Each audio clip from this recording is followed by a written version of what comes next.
Hazrat Abu Moosa Ash'ari radiyallahu anhu reports, I went to Allah's Apostle sallallahu alaihi wasallam and he was at Batha.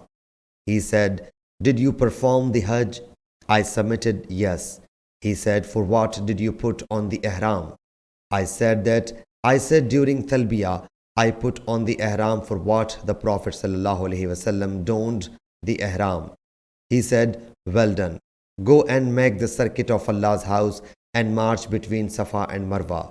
Then I went to woman belonging to Banu Qais and she started searching for lies from my head. Thereafter I put on the ihram for Hajj. So I would give the same verdict up to Hazrat Umar times.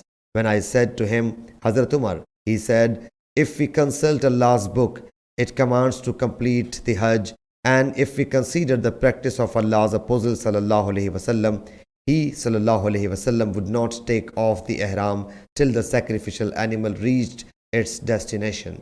Sahih Bukhari, Hadith number 1724.